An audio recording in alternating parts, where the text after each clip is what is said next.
Todo mundo conhece Pelé, Ronaldo, Ronaldinho, Neymar, mas há um nome que é famoso em todo o Brasil, mas quase desconhecido em qualquer outro lugar do mundo. Estou falando de Denner. E em algum momento, seu nome foi associado a cada um desses jogadores. Até o próprio filho de Pelé afirmou que Denner possuía a velocidade e a habilidade de Neymar, a malandragem e o espírito de Ronaldinho e a eficiência de Ronaldo. Estamos falando de um jogador que impressionou tanto Maradona que ele teve que parar no meio da partida para aplaudi-lo. Há uma razão pela qual ele era conhecido como o Deus do Grito. Mas como todos nós sabemos, Denner faleceu aos 23 anos, precisamente 2 meses antes do início da Copa do Mundo de 1994. Ronaldo era o último nome daquela lista de convocados. Ele não jogou um único minuto no torneio, mas isso foi o suficiente para mudar sua carreira para sempre. A maioria acredita que se Denner estivesse lá, seu destino teria sido semelhante ao de Ronaldo ou de qualquer um dos outros jogadores que mencionei. Mas no meio de toda a minha pesquisa, houve um momento que realmente chama muito a atenção, pois até hoje as pessoas ainda dão nomes aos seus filhos em sua homenagem. Isso foi o que significou Denner para o povo brasileiro. Quem teve o privilégio de vê-lo jogar, jamais o esqueceu. O pai, aos 15 anos, Denner deixou o futebol para ajudar a mãe com as contas. No entanto, naquele ano, um grande torneio de futsal juvenil aconteceu na cidade de São Paulo. Sim, estou falando de uma transmissão ao vivo pela TV e 7.000 pessoas nas arquibancadas para a final. Isso é mais do que a média de público de alguns clubes da Liga dos Campeões. Foi um momento incrível. As escolas participantes levavam isso muito a sério, tanto que enviaram olheiros para percorrer as ruas, em busca de crianças dispostas a jogar por alguns dólares, e acabaram oferecendo a Denner uma bolsa de estudos. Bem, acontece que Denner nunca apareceu para uma aula, eles só estavam pagando ele para jogar futsal. O que eles não esperavam era que Denner estava bem ciente de quão bom ele era. Então, meio que começou a extorquir eles, recusando-se a comparecer aos jogos se não lhe pagassem cada vez mais. E quando chegou a final, estava ganhando mais dinheiro com o futsal do que jamais conseguiria em um emprego normal. Mas em breve, isso não significaria nada, já que Denner levaria todos os troféus e premiações do torneio, chamando a atenção de clubes como São Paulo e Portuguesa, seu clube de infância, e acabou assinando com a Portuguesa. Mais uma vez lá, eles rapidamente perceberam que havia um sério problema com ele, pois Denner era um verdadeiro garoto de rua, na maioria dos dias, nem aparecia em casa, sua família literalmente assistia a cada uma de suas partidas, pois era a única maneira de ter certeza de que ele ainda estava bem. Apesar de muitos descreverem Denner como uma pessoa muito engraçada e descontraída, seus amigos de infância estavam envolvidos com coisas ilícitas, que acabavam afetando seu comportamento. Era comum ouvir histórias de Denner se envolvendo em pequenos furtos de chuteiras. Em certo ponto, a situação se tornou ainda mais grave, com a polícia intervindo durante um treino e prendendo Denner, acusando-o de assalto à mão armada junto com 5 de seus supostos amigos. Ele só foi libertado 2 dias depois, e isso ocorreu apenas porque o clube convenceu o tribunal de que iria cuidar dele. No entanto, como muitos outros jogadores, ele viu isso como impunidade, em vez de uma segunda chance na vida. E logo as coisas voltaram a ficar complicadas. Mesmo assim, logo após sua estreia pelo clube, impressionou tanto o ex-lateral do Grêmio, Alfinete, que pediu sua camisa ao final do jogo, mas Denner respondeu: "É minha estreia e você já está pedindo minha camisa, essas coisas custam cerca de $500. Entretanto, 2 anos depois, por mais talentoso que fosse, a Portuguesa estava em dificuldades financeiras, e não o promoveu completamente ao time titular, embora ele já estivesse jogando com eles há 2 temporadas. Contudo, como Denner não queria deixar seu clube de infância, ele armou uma transferência falsa para a Bélgica, levando seu blefe ao extremo, a ponto de dirigir até o aeroporto como se estivesse prestes a partir, o que fez o presidente desistir e lhe entregar o contrato. De certa forma, mesmo que moralmente questionável, foi uma jogada genial, e rendeu muito à Portuguesa. Pois logo após a assinatura desse contrato, em uma partida do Campeonato Paulista, Denner saiu do fundo, driblou metade do time adversário e marcou o que até hoje é considerado o maior gol da história do clube.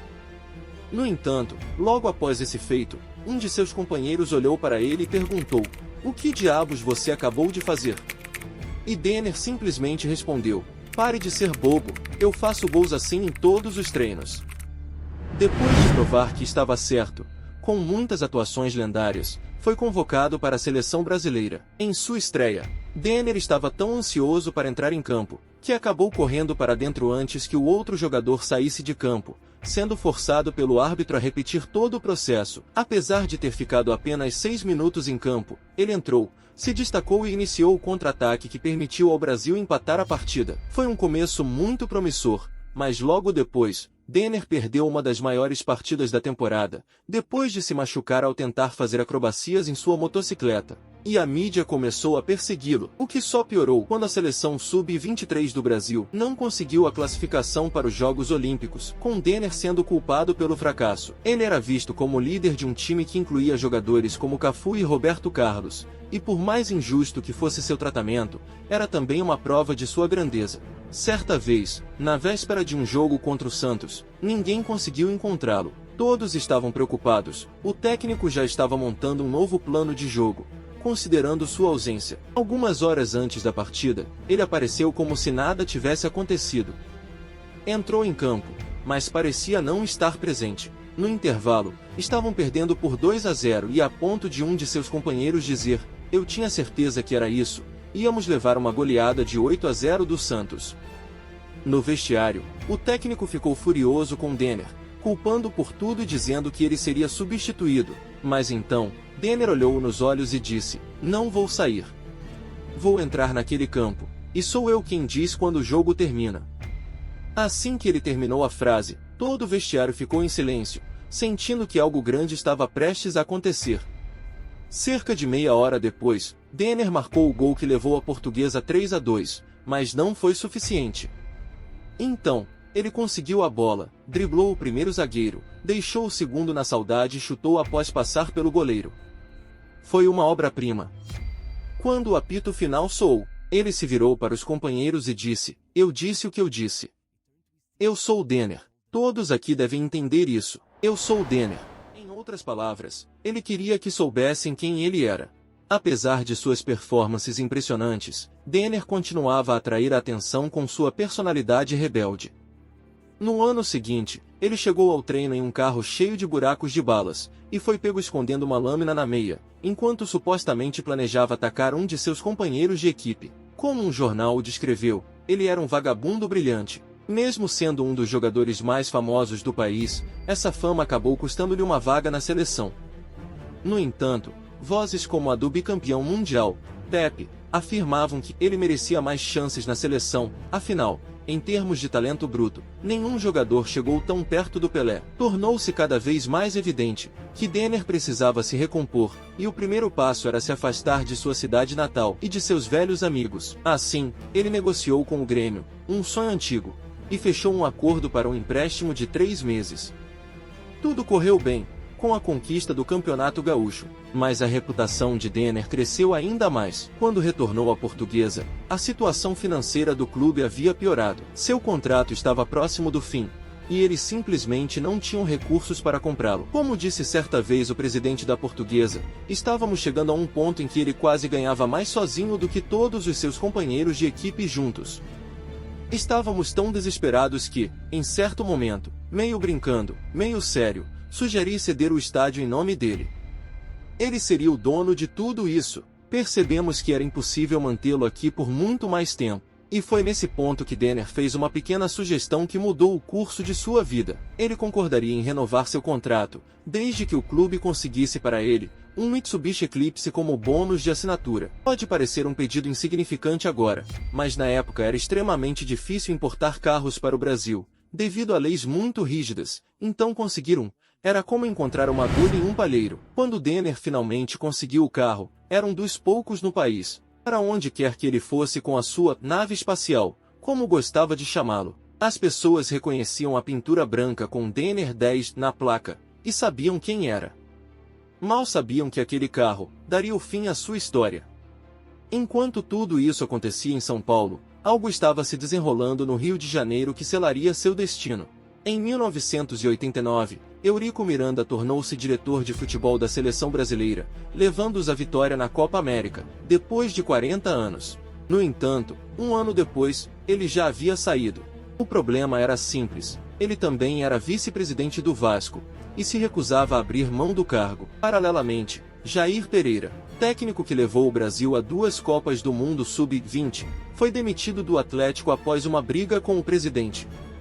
E foi aí que Eurico Miranda o abordou, tentando contratá-lo, perguntando: Jair, você quer ser campeão comigo? E Jair respondeu: sim, vou fazer de você um campeão. Só tenho uma exigência. Denner. Nesse momento, os olhos de Eurico se arregalaram. Contratar Denner seria sua primeira sugestão.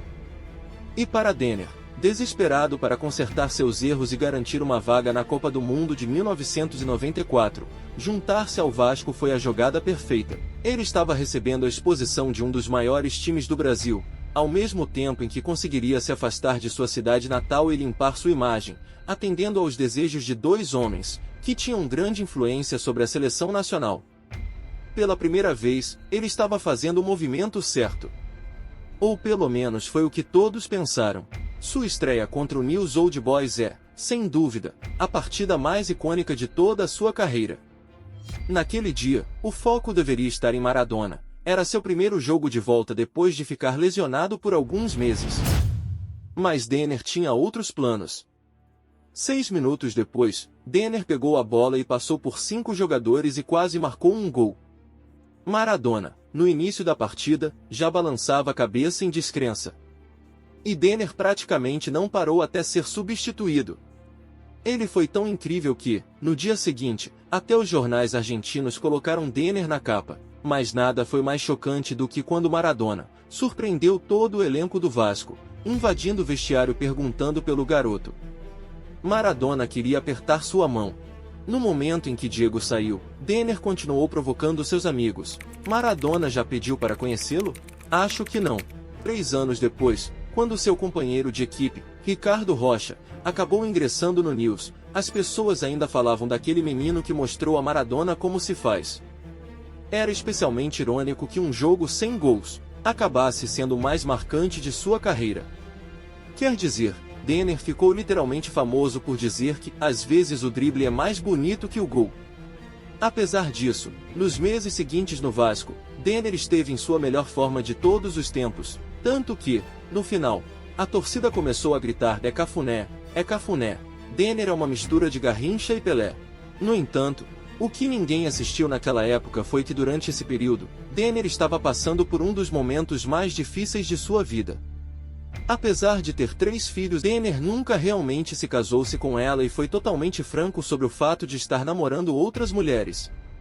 E apenas um mês depois de chegar ao Vasco, sua namorada, na época, faleceu após ser atropelada durante o carnaval. Mesmo assim, não importa qual era o seu estado mental na época, apenas 2 meses depois, suas atuações renderam sua primeira mudança para a Europa. No final da temporada, Denner se juntou ao Stuttgart por uma quantia de 3 milhões de dólares. Mas infelizmente, essa mudança nunca aconteceu. Apenas 3 dias após a assinatura desse contrato, e 16 dias após seu aniversário de 23 anos, Denner, que havia ido a São Paulo para as negociações, decidiu, por volta da meia-noite, que deveria voltar imediatamente ao Rio. Apesar de já ter passagem aérea para a manhã seguinte, ele se negava a deixar seu famoso Mitsubishi Eclipse em São Paulo. Então, cansado e com 5 horas de viagem pela frente, por mais que sua família insistisse que ele deveria passar a noite, ele não quis acatar qualquer opinião. 3 meses antes, Denner havia conhecido um homem chamado Otto Miranda, condenado por tráfico de armas,